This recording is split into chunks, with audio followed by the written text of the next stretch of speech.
காமாட்சி விளக்க நாங்க எப்படிங்க பொருத்தணும், எங்க வச்சுங்க பொருத்தணும் அப்படிங்கிற நிறைய விஷயம் கேட்டிருக்கீங்க. எந்த காமாட்சி விளக்க மெயினா பூஜை ரூம்ல வச்சு ஏத்தணும்? காமாட்சி விளக்கு தலைவாசல்ல வைக்கிறது இல்லை, பூஜை ரூம்ல தான் வைக்கணும். அதே மாதிரி 2 காமாட்சி அம்மன் விளக்கு இருக்கக்கூடாது, 1 தான் இருக்கணும். ஃபர்ஸ்ட் காமாட்சி அம்மன் விளக்கு வாங்குறாங்கனாலேமா அது கீழே ஒரு பிளேட்டோட வாங்கிடணும். கீழே தட்டோட தான் வாங்கணும். 1 எள்ளெண்ணெய் நல்லெண்ணெய் போட்டு விளக்கேற்றலாம், இல்லைன்னா ஆமணக்கெல்லை. விளக்கெண்ணெய் அப்படின்னு எதுக்கு சொல்றாங்கன்னா, தீட்டுக்களை விளக்குவதனாலும் நின்று எரிவதனாலும் அம்பிகையின் கடாட்சம் கொண்டதுனாலும் அதை விளக்கெண்ணெய். காமாட்சி அம்மன் பூஜை சாமான விளக்குறோம் அப்படின்னா, முக்கியமாக காமாட்சி அம்மன் விளக்குறோம்னா வெள்ளிக்கிழமை செவ்வாய்க்கிழமை செய்யக்கூடாது. அதே மாதிரிமா காமாட்சி அம்மன் விளக்கு க்ளீன் பண்ணிட்டு சும்மா வைக்கக்கூடாது. தொலைக்கிட்டு மஞ்சள் குங்குமம் வச்சு ஒத்தப்படையில குங்குமம்லாம் வச்சு உடனே திரி போட்டு அன்னைக்கே அப்பயே ஏற்றிடணும்.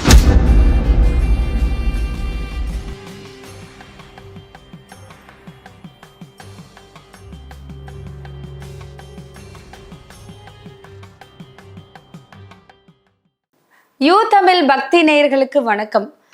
நிறைய பேர் நிறைய டவுட்ஸ் கேட்டுட்டே இருக்கீங்க. அதுல முக்கியமான டவுட் என்னன்னா, காமாட்சி விளக்க நாங்க எப்படிங்க பொருத்தணும், எங்க வச்சுங்க பொருத்தணும் அப்படிங்கிற நிறைய விஷயம் கேட்டிருக்கீங்க.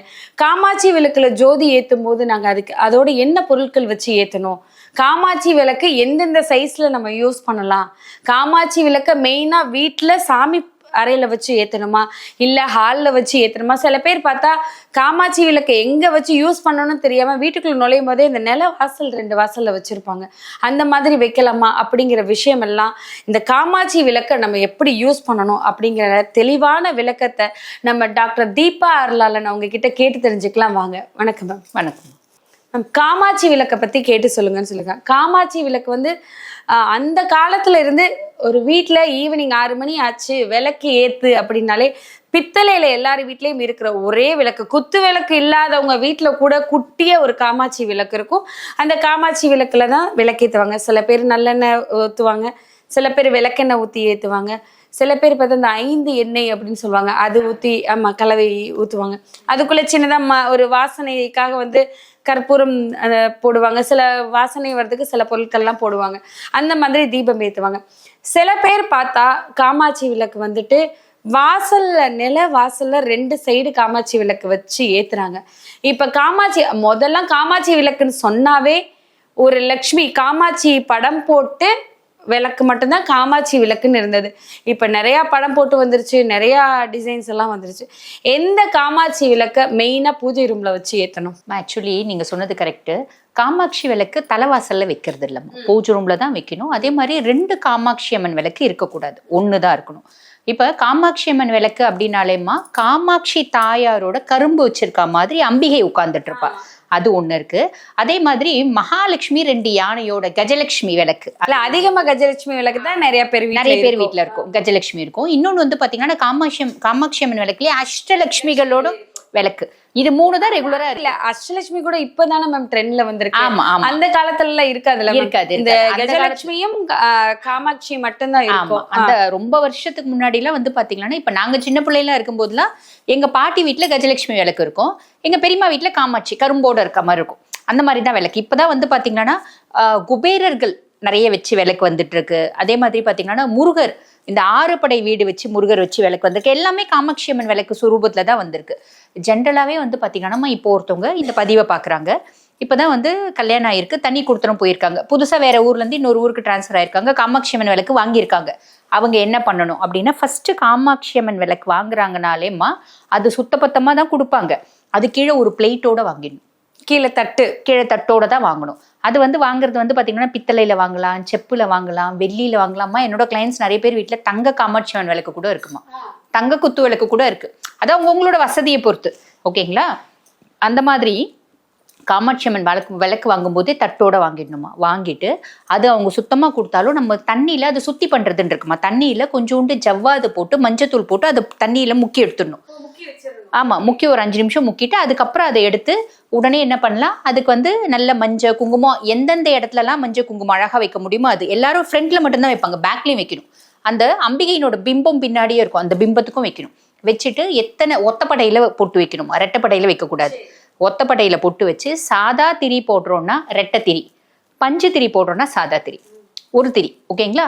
ஒன்று எள்ளெண்ணெய் நல்லெண்ணெய் போட்டு விளக்கேற்றலாம், இல்லைன்னா ஆமணக்கெண்ணெய். அதாவது விளக்கெண்ணெய் அப்படின்னு எதுக்கு சொல்றாங்கன்னாம்மா, தீட்டுக்களை விளக்குவதனாலும் நின்று எரிவதனாலும் அம்பிகையின் கடாட்சம் கொண்டதுனாலும் அதை விளக்கெண்ணன்றாங்க. அந்த விளக்கெண்ணெய் போடலாம். அதில் ஃபர்ஸ்ட் வந்து பார்த்தீங்கன்னா அதி உத்தம் என்னன்னா நெய், ரெண்டாவது எள்ளெண்ணெய், மூணாவது வந்து பார்த்தீங்கன்னா விளக்கெண்ணெய். வேற அந்த 5 கூட்ட எண்ணெய்லாம் நாங்கள் பெருசாக சஜஸ்ட் பண்றது இல்லை. ஏன்னாம்மா அது நம்ம கடையில் வாங்கி செய்கிறோம், அதுல வந்து நிறைய கலப்படங்கள் இருக்கு, அடல்ட்ரேஷன்ஸ் இருக்கு, அதனால நாங்க அதை சஜஸ்ட் பண்றதில்ல. இதே நம்ம வந்து கலவை எண்ணெய்னா நம்ம வீட்டுல வந்து செஞ்சுக்கலாம், நம்ம வீட்டுல அந்த மாதிரி கலவை எண்ணெய் வச்சுக்கலாம். அதாவது தேங்காய் எண்ணெய், எள்ளெண்ணெய், இழுப்பெண்ணெய், அதுக்கப்புறம் வந்து பாத்தீங்கன்னா ஆமணக்கெண்ணெய், வேப்பெண்ணெய், இந்த மாதிரி நம்ம வந்து பெண் தெய்வம் கும்பிட்றோம்னா இந்த மாதிரி பண்ணிக்கலாம், சரிங்களா? ஒரு சிலர் வேப்பெண்ணெய் யூஸ் பண்ண மாட்டாங்க, நெய் போட்டுப்பாங்க, அந்த மாதிரி பண்ணிக்கலாம். நம்ம பண்ற மாதிரி இருந்தா கலவை எண்ணெய் யூஸ் பண்ணிக்கலாம், இல்ல வெளியே வாங்குற மாதிரி இருந்தா இப்படிதாம்மா. அதே மாதிரி பாருங்கம்மா, காமாட்சி அம்மன் பூஜை சாமான விளக்குறோம் அப்படின்னா, முக்கியமா காமாட்சி அம்மன் விளக்குறோம்னா வெள்ளிக்கிழமை செவ்வாய்க்கிழமை செய்யக்கூடாது. அதுவும் நிறைய பேர் வந்து ஐயோ செவ்வாய்க்கிழமை இன்னைக்குதான் விளக்கணும்னு சொல்லிட்டு புளியில ஊற வச்சு தேய்ச்சிட்டு இருப்பாங்க. வெள்ளிக்கிழமைன்னு சொல்லி வெள்ளிக்கிழமை தான் அவங்க அதை இது பண்ணுவாங்க. எங்க தாத்தா பாட்டி காலத்துல எல்லாம் எங்க பாட்டி என்ன செய்வாங்கன்னா, அது வந்து ஒரு 2 நாளைக்கு முன்னாடி 1 நாளைக்கு முன்னாடியே விளக்கி வச்சிருவாங்க, அன்னைக்கு பூ வச்சு விளக்கேத்துவாங்க. ஸோ இந்த மாதிரி தான் பார்த்துருக்கோம். இப்போ நிறைய பேர் ஒரு காலம் மாற மாற வந்து இந்த வெள்ளி செவ்வாய் மட்டும் பார்த்தா கோயில்ல இருக்க சாமி கூட ஓடி வந்துடும். அந்த அளவுக்கு அந்த சாமி ஃபுல்லா தேய்ச்சு ஒரு கொடுமைப்படுத்திட்டு இருப்பாங்க. ஸோ அது நம்ம வாய் வரும் இந்த மாதிரி செய்யக்கூடாது அப்படி சொல்றதுக்கு. அதை சொல்லி ஏதாவது தப்பா நினைச்சுப்பாங்களா அப்படின்னு சொல்லிட்டு சொல்றது இல்ல. அதோட நில வாசல்ல வந்துட்டு வெள்ளி செவ்வாய்க்கு அதுவுமே சொல்லியிருக்காங்க, நில வாசல் வந்து வெள்ளி செவ்வாய்க்கு பார்த்தா மஞ்சளை போட்டு பட்டை அடிச்சு எல்லாமே, அது எல்லா வீட்ல அதுவுமே அந்த வெள்ளி செவ்வாயில பண்ணக்கூடாது. அதுவுமே 2 நாளைக்கு முன்னாடி 1 நாளைக்கு முன்னாடி பண்ணிடணும். அந்த வாரம் எல்லா நாளுமே நல்ல நாள் தானே, அந்த வாரத்துல ஒரு நாள்ல பண்ணிடணும்னு சொல்லி செய்யறவங்களை பார்க்கும்போது சொல்லணும்னு தோணும். ஆனா நம்ம சொன்னா அவங்க ஏத்துப்பாங்களா அப்படிங்கிற மாதிரி சொல்லாம இல்ல, நீங்க பதிவுல சொல்லலாம், சொல்லலாம். நல்லது சொல்லணும்னு நினைக்கும் போது நம்ம பதிவுல சொல்லலாம். ஆக்சுவலி என்னன்னா, வெள்ளிக்கிழமை செவ்வாய்க்கிழமை இந்த பூஜை ரூம் சாமான கிளீன் பண்ணக்கூடாது, வீடு மெழுக கூடாதுமா. இப்ப டெய்லி வீடு மெழுகுவாங்க பாத்தீங்களாமா, அவங்களுக்கு கணக்கு கிடையாது. இப்ப நான் வந்து எங்க வீட்டுல நான் டெய்லி வீடு மெழுகுவேன், டெய்லி கல்லுப்பு போட்டு வீடு மெழுகுவேன், எங்களுக்கு கணக்கு கிடையாது. ஆனா வாரத்துல 1 நாள் 2 நாள் பண்றவங்களுக்கு கணக்கு உண்டு. அதே மாதிரி டெய்லி தலை குளிக்கிறவங்களுக்கு நாள் கணக்கு கிடையாது, வாரத்துல 2 நாள் தலை குளிக்கிறவங்களுக்கு நாள் கணக்கு உண்டு. அந்த மாதிரி எக்ஸப்ஷன்மா. இப்ப டெய்லி வீடு மெழுகிறவங்க கணக்கு கவலைப்பட வேண்டியதில்லை. வாரத்துல 2 நாள் தான் வீடு மெழுகிறவங்க வெள்ளி செவ்வாய் செய்யக்கூடாது, திங்கக்கிழமை செஞ்சிடலாம். அதே மாதிரி பாத்தீங்கன்னா வெள்ளிக்கிழமை அப்படின்னா வியாழக்கிழமை செய்யணும். ஆனா வியாழக்கிழமை சாயங்காலம் 4 to 8 செய்யக்கூடாது, குபேர காலம். அந்த குபேர காலத்துல குபேர வழிபாட்டுக்கு தான் நம்ம யூஸ் பண்ணிக்கணுமே தவிர வீடை கிளீன் பண்ணிட்டு இருந்தா வீடு கிளீன் ஆயிடும் அப்படின்ற மாதிரி ஒரு ஐதீகம் இருக்கு. அப்ப பூஜை ரூம் பாத்திரமும் அப்படியேதான். அப்ப அந்த 4:30 மணிக்கு முன்னாடி வியாழக்கிழமை செஞ்சுக்கலாம். அதே மாதிரிமா காமாட்சி அம்மன் விளக்க கிளீன் பண்ணிட்டு சும்மா வைக்க கூடாது. இப்ப வியாழக்கிழமை வந்து விளக்கிட்டு மொத்தமா அள்ளி வச்சிருப்பாங்க, விளக்கு போடும்போது போட்டுக்கோன்னு எல்லாம் காஞ்சு அப்படியே இருக்கும். சோ அந்த மாதிரி பண்ணக்கூடாது. காமாட்சி அம்மன் விளக்க மட்டும் தொலைக்கி சும்மா வைக்க கூடாது. தொலைக்கிட்டு உடனே வந்து பாத்தீங்கன்னா, இப்ப வந்து பீதாம்பரி போட்டு தைக்கிறாங்க, புளி போட்டு தைக்கிறாங்க, அவங்க சௌரியம். நல்லா வாஷ் பண்ணிட்டு உடனே மஞ்சள் குங்குமம் வச்சு ஒத்தப்படையில குங்குமம் எல்லாம் வச்சு உடனே திரி போட்டு அன்னைக்கே அப்பயே ஏத்திடணும், ஸ்பாட் உடனே ஏத்திடணும், கழுவிட்டு உடனே ஏத்திக்கணும், வெறுமனே வைக்கக்கூடாது அப்படின்ற ஒரு சாஸ்திரம் இருக்குமா, ஓகேங்களா? இப்ப இதே காமாட்சி அம்மன் விளக்கு வந்து பாத்தீங்கன்னா நம்ம பரிகார விளக்கா நம்ம மாத்தணும் அப்படின்னா காமாட்சி அம்மன் விளக்க பரிகார விளக்கா மாத்த வேண்டியதில்லை, பரிகார விளக்கு நம்ம தனியா வச்சுக்கலாம், சரிங்களா? இப்ப ஒரு சிலர் வந்து பாத்தீங்கன்னா காமாட்சி அம்மன் விளக்கு கீழே உப்பு வச்சு ஏத்தலாமா அப்படின்னு கேட்பாங்க. ஏத்தலாம். அது வந்து ஒரு விதத்துல பரிகார விளக்கா இருந்தாலும் அதாவது ஃபுல் ஃபிளெட்ஜ்டு பரிகார விளக்குன்னு கிடையாது. பரிகார விளக்குல இன்னும் நிறைய மெத்தடாலஜிஸ் இருக்கு. அப்ப காமாட்சி அம்மன் விளக்க வந்து கீழே பச்சரிசி நிரப்பி அதுக்கு மேல விளக்கேற்றி ஏத்துறது ஒரு ப்ரொசீஜர் இருக்குமா. வெறும் தட்டுல ஏத்துற ஒரு ப்ரொசீஜர் இருக்கு. அந்த காமாட்சி அம்மன் விளக்கு கீழே 3 வெத்தலை வச்சு அதுக்கு மேல விளக்கு வச்சு ஏத்துற ஒரு ப்ரொசீஜர் இருக்கு. 4 மருதாணி இலை வச்சு ஏத்துற ப்ரொசீஜர் இருக்கு. இந்த எந்த ப்ரொசீஜர்ஸ்னாலும் பண்ணிக்கலாம், அதுல தப்பு இல்லை. அது வந்து பரிகார விளக்கு கணக்குல வராது, மகாலட்சுமி அட்ராக்ட் பண்றதுல வந்துடும். ஸோ அது ரெகுலரா ஏத்தலாம், தப்பு இல்லை. இதே மாதிரிமா கிழக்கு வந்து அதாவது விளக்கு வந்து கிழக்கு பார்த்து தான் ஏத்தணும், இல்லைன்னா வடக்கு பார்த்து தான் ஏத்தணும். விளக்கு எப்பயுமே ஒத்தப்படையில ஏத்தணும். இப்ப நம்ம வீட்டுல வந்துமா ஒரு காமாட்சி அம்மன் விளக்கு எல்லார் வீட்லயும் வச்சிருப்போம். மீதி வாங்குற விளக்கெல்லாம் 2 வாங்கிட்டா முடிஞ்சு போச்சு. இப்ப கொத்து விளக்கா ஜோடி, பாவை விளக்கா ஜோடி, யானை வச்சு அந்த அம்பாரி விளக்குன்னு வாங்கல அது ஜோடி, இந்த ஐயப்பன் விளக்கு, இந்த மாதிரி நிறைய வச்சுட்டு இருக்காங்களம்மா. தூங்கா விளக்கு, என்ன சொல்லுவாங்க, தூண்டில் விளக்கு, இந்த மாதிரி நிறைய விஷயம். பொதுவா சில வீட்டுல வந்து பாத்தீங்கன்னா தூண்டில் விளக்கா தான் தூங்கா விளக்கா வச்சிருப்பாங்க. அந்த மாதிரி எதுனால வச்சுக்கலாம். ஆனா ஜோடியா வாங்கிட்டா ஒத்தப்படன்றது மெயின்டைன் ஆயிடும். காமாட்சி விளக்க பத்தி நிறைய விஷயங்கள் சொல்லிட்டீங்க, எப்படி ஏத்தணும்னு. காமாட்சி விளக்க நில வாசல்ல வச்சு நிறைய பேர் ஏத்திட்டு இருக்கிறாங்க. ஏத்துறது இல்லாம வந்துட்டு அந்த இடத்துல அதை வச்சே இருக்கிறாங்க. ஆஃப் பண்ணிட்டும் அது காமாட்சி விளக்கு அந்த இடத்துல தான் இருக்கு. அப்படி வைக்கலாமா? காமாட்சி அம்மன் விளக்கு வந்து பாத்தீங்கன்னா பூஜை ரூம்குள்ள வைக்கிறதுக்கு தான் காமாட்சி அம்மன் விளக்கு. அவங்க வந்து குலதெய்வத்துக்கு மேபி வைப்பாங்க. குலதெய்வத்துக்கு காமாட்சி அம்மன் விளக்கு வைக்கக்கூடாது, குலதெய்வத்துக்கு அகல் விளக்கு தான் வைக்கணும். இப்ப அதே குலதெய்வத்தை அவங்க வீட்டுக்குள்ள இருக்க வைக்கிறாங்கன்னா காமாட்சி அம்மன் விளக்குல வந்து வைக்கலாம். வீட்டு வாசல்ல காமாட்சி அம்மன் விளக்கு வைக்க கூடாது. இப்ப வீட்டு வாசல்ல விளக்கேத்தணும்னு நினைக்கிறாங்க நிறைய பேர். காலையில எழுந்தவொன்னே அந்த காலத்துல இருந்து ஒரு பழக்கம் இருக்கும். ஒரு குட்டி இப்பெல்லாம் வந்துட்டு ஒரு கிளாஸ் வந்திருக்கு, அந்த கிளாஸ்குள்ளேயே வச்சு அழகா ஏத்துறாங்க, தூங்கா விளக்க மாதிரி ஏத்துறாங்க. இப்ப வாசல்ல ஏத்தணுங்கிறவங்க என்ன விளக்கு ஏத்தணும்? சில பேர் பாவை விளக்கு வச்சிருக்கிறாங்க, சில பேர் யானை எம்பாரி விளக்கு வச்சு ஏத்துறாங்க, சில பேர் நார்மலா 2 அகல் வச்சு ஒரு எப்பயும் போல ஒரு தண்ணியில ஒரு பூஜாடி மாதிரி வச்சு அதுல தண்ணி ஊற்றி அதுல பூவெல்லாம் போட்டு 2 விளக்கு காலையில எழுந்தவொடனே விளக்கு ஏத்துறவங்க இந்த 2 விளக்கை ஏற்றி இது மாதிரி பண்ணிடுறாங்க. அவங்க வேலைக்கு போகும்போது ஆஃப் பண்ணிட்டு போயிடுறாங்க. ஆனா அந்த விளக்கு அங்கதான் இருக்கும். அப்படி அணைஞ்சு இருக்கலாமா? இருக்கலாம் இருக்கலாம், தப்பு இல்லை. சோ காமாட்சி விளக்கு தான் இருக்கக்கூடாது. காமாட்சி விளக்கு வெளியே ஏத்தக்கூடாது, வெளியே ஏற்றக்கூடாது, ஏத்தணும். பொதுவாக வந்து பாத்தீங்கன்னா நம்ம விளக்கேற்றுறோம் அப்படின்னாலே பழைய காலத்துல ஒரு கஷ்டம் இருக்குமா, அது என்ன அப்படின்னா இன்னைக்கும் சில கிராமங்கள்ல பயன்படுத்துறாங்க. அந்த கஸ்டம்ஸை வந்து நடைமுறையில வச்சிருக்காங்க. அது என்னன்னா பொதுவா மகாலட்சுமிக்கும் ஜேஷ்டா தேவி யாரு? மூதேவி, அதாவது மகாலட்சுமியோட அக்காவை. ஓகேங்களா? முதல்ல வந்து பார்க்கடலை கடையும் போது ஜேஷ்டா தான் வந்தா, அதுக்கப்புறம் தான் ஸ்ரீதேவி வந்தா. அப்ப ஜேஷ்டா என்ன சொல்லியிருப்பா, எது வந்தாலும் மகாலட்சுமி கிட்ட ஒரு சில கண்டிஷன் போட்டிருப்பா, எதுவா இருந்தாலும் முன்னுரிமை எனக்கு தான் தரணும். அப்ப வீட்டுல விளக்கேத்தினா கூட முதல்ல நான் தான் போவேன், ஒரு நல்ல விஷயமும் முதல்ல நான் தான் போவேன். அதனால எல்லா நல்ல விஷயத்திலும் மஞ்சள் வந்து யூஸ் பண்ற ஹேபிட் வந்தது அதுக்குதான். ஜெயிஷ்டா வரக்கூடாது அப்படின்னு, மகாலட்சுமி தான் வரணும்னு. அப்ப இந்த விளக்கேற்றும் போதும் வந்து பாத்தீங்கன்னா நம்ம காலையில விளக்கு கூட ஓகேம்மா, அதை நம்ம வந்து டைரக்டா கூட ஏத்திடலாம். மாலை விளக்கு அப்படின்றது இருக்கு பாத்தீங்களாமா, அந்த பிரதோஷ கால விளக்கு, மாலை விளக்கு சிலர் 6 மணிக்கு ஏத்துவாங்க, சிலர் எக்ஸாக்டா பிரதோஷ காலத்துல ஏத்துவாங்க. அந்த மாலை விளக்கு என்ன பண்ணணும்னா, கிராமங்கள்ல வந்து பாத்தீங்க காலையில வீட்டெல்லாம் சுத்தமா பெருக்கினால சாயங்காலம் குப்பையே இருக்காது, ஒரு 2 இவ்வளோண்டு குப்பை தான் இருக்கும். அதை பெருக்கி எட்டு போய் தெருக்குல போடுவாங்க. வீட்டுல தெக்காப்புல போட்டுட்டு அதை ஒரு நெருப்பு அது கொஞ்சோண்டு பத்தி எரிக்கிறதுக்கு பேப்பர் இல்லைன்னா 2 பேப்பர் எடுத்து போய் போட்டு ஒரு நெருப்பு குச்சி கிழிச்சு வைப்பாங்க.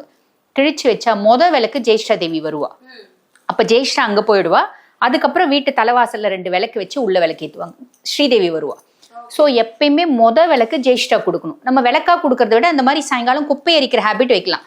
இப்ப பிளாட்ஸ்ல இருக்கவங்க என்ன பண்ணுவாங்க, குப்பை எப்படி எரிக்க முடியும், அந்த தெற்குல ஒரு சின்ன ஒரு தொட்டி மாதிரி வச்சு அதுல 2 பேப்பர் போட்டு ஏத்திட்டா ஜெயிஷ்டா அங்க போயிடுவா. வீட்டு வாசல்ல விளக்கு வச்சு பூஜை ரூம்ல விளக்கு வச்சு சாமி கும்பிடலாம். ஸ்ரீதேவி வந்துருவா. ரூல்ஸ் இருக்கு. ஃபர்ஸ்ட் வந்து ஜெயிஷ்டாக்கு தான் நம்ம வந்துட்டு ஒலி கொடுக்கணும். இல்ல தெரியாம வாசல் ஏத்திட்டோம்னா ஜெயிஷ்டா வந்துருவா. அந்த ஜெயிஷ்டா வந்துருவா.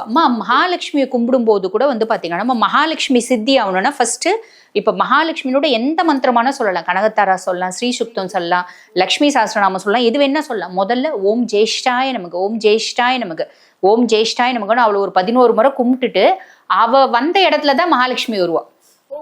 அவளுக்கு தான் ஃபர்ஸ்ட். ஏன்னா சுயம் மகாலட்சுமி சொல்லி இருக்கா, நீ அவ கேட்கும் போது நிறைய விஷயத்துக்கு தந்தேன்னு கொடுத்துருக்கான். எனக்கு தான் முன்னுரிமைன்னா சரி நீ எடுத்துக்கோ, உனக்கு பின்னாடியே நான் வரேன். அதனாலதான் பெருமாள் முதல்ல ஜெயிஷ்டாவை கல்யாணம் பண்ணாரு, அதுக்கப்புறம் ஸ்ரீதேவியை கல்யாணம் பண்ணி. இன்னும் நிறைய பேருக்கு தெரியாது, பெருமாளோட மனைவி மகாலட்சுமி அப்படிங்கறது மட்டும்தான் தெரியும்.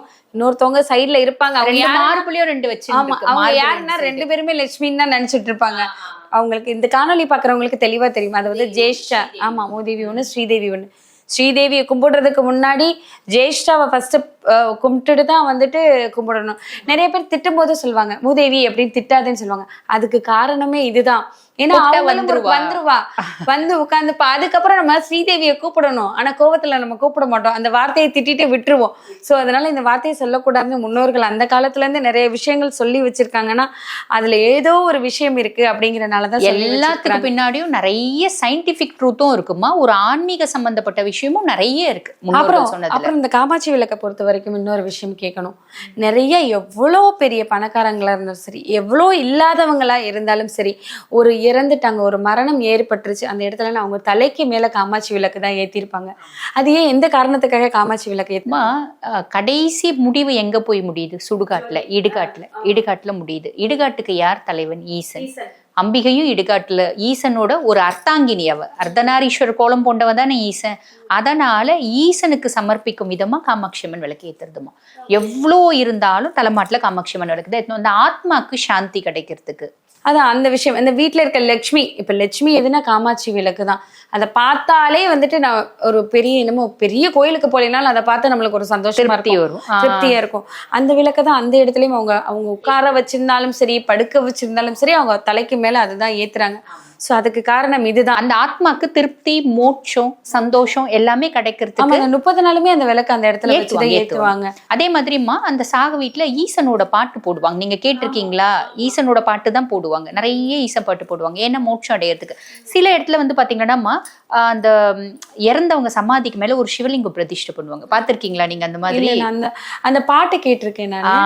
அந்த பாட்டு போடும்போதே எப்பேற்பட்ட கல்லஞ்சக்காரன் கூட அந்த மனசு ஒரு பாரம் ஆயிடும், உடஞ்சு அழுதுருவாங்க. அந்த மாதிரி இருக்கும். சில பேர் பெண்கள் இடுகாட்டுக்கு போக கூடாது அப்படிங்கிற, ஆனா வெளியே நிக்கும் போது அந்த சவுண்ட் கேட்கும், அங்கேயும் போடுவாங்க அந்த பாட்டு. அதை கேட்டாலே அது சொல்ல தெரியல, இவ்வளவுதான் வாழ்க்கையா, மனசு கிணத்து அழ ஆரம்பிச்சுடும். இவ்வளவுதான் வாழ்க்கையா அப்படிங்கறது அந்த ஒரு பாட்டுல அது முடிஞ்சிடும். அந்த வாழ்க்கையில தான் நம்ம எல்லாரும் நிறைய தப்பு பண்றாங்க. கண்டிப்பா நேர்மையா வாழ மாட்டேங்க. அந்த இடத்துக்கு உள்ள போயிட்டு வந்துட்டா அந்த பாட்டு ஒரு தடவை கேட்டு வந்தா அவங்க மனசு மாறிடும். சோ அது இந்த மாதிரியான நிறைய விஷயங்கள் இருக்கு இந்த காமாட்சி விளக்க பொறுத்த வரைக்கும். அப்ப காமாட்சி விளக்க பொறுத்த வரைக்கும் வந்துட்டு உப்பு மேல ஏத்தலாம், வெத்தலை மேல ஏத்தலாம், மருதாணி வச்சு அதுக்கு மேல ஏத்தலாம். ஒரு கீழே ஒரு தட்டு, நார்மல் தட்டு சாமிக்கு பெஸ்ட் என்னன்னா நார்மல் தட்டு வச்சு ஏத்துறதே சஃபிஷியன்ட். அப்படி ஏத்திடலாம். எண்ணெய் வந்துட்டு விளக்கெண்ணெய் நல்லெண்ணெய் ஊத்தி ஏத்தலாம். மத்தபடி 5 நம்ம வீட்டுல செஞ்சு நம்ம வீட்டுல மிக்ஸ் பண்ணி ஏத்திக்கலாம். 5 எண்ணெய். ஏன் அது 5 எண்ணெய் ஏத்தக்கூடாதுன்னு சொன்னாங்கன்னா, அதிகமா அந்த இழுப்பெண்ணெய் அதிகமா ஊத்திடக்கூடாது. இல்லப்பா, அது இழுப்பெண்ணெய் ஊத்துறது. இழுப்பெண்ணெய் காஸ்ட்லி. இப்ப நம்ம கடையில வாங்கும்போது என்ன பண்றாங்கன்னா பாம் ஆயில் ஊத்திடுறாங்க. அதனால நம்ம பலன் வந்து பலாப்பலன் குறைஞ்சிருது இல்லைங்களாம்மா. இழுப்பெண்ணெய் வந்து ரொம்பவே விசேஷமா.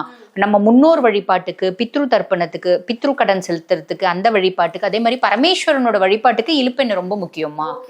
அதனால அவங்க இழுப்பெண்ணெய் கலக்கிறது இல்லை. இழுப்பெண்ணெய் ரொம்ப காஸ்ட்லி. அவங்க பாம் ஆயில் கலந்துடுறாங்க. அதனால நாங்கெல்லாம் வேணான்றோம். சரி, காமாட்சி விளக்கு ஏத்துறதுல இவ்வளவு விசேஷங்கள் இருக்கு. இந்த காணொலியை பார்த்து நிறைய விஷயங்கள் தெரிஞ்சிருப்பாங்க. விளக்கை இப்படிதான் ஏத்தணும், வாசல்ல இந்த விளக்கை தான் ஏத்தணும், விளக்கு ஏத்துறதுக்கு இந்த முறை இருக்கு. மெயினா என்னன்னா வந்துட்டு ஸ்ரீதேவியை கூப்பிடுறதுக்கு முன்னாடி ஜெய்ஷாவை கூப்பிடணும். அதாவது ஜெய்ஷானா வந்துட்டு மூதேவி. அங்களும் நம்மளோட லக்ஷ்மிக்கு ரொம்ப முக்கியமான ஒருத்தவங்க. அந்த மூதேவியை கூப்பிட்டுட்டு தான் நம்ம ஸ்ரீதேவியை கூப்பிட்டு கும்பிடணும் அப்படிங்கிறதும் இருக்கு. எல்லா விஷயமும் இதை பார்த்து தெரிஞ்சிருப்பாங்க. தொடர்ந்து இந்த மாதிரி நிறைய விஷயங்கள் மக்களுக்கு சொல்லிட்டே இருப்போம். தொடர்ந்து பேசுவோம். நன்றி.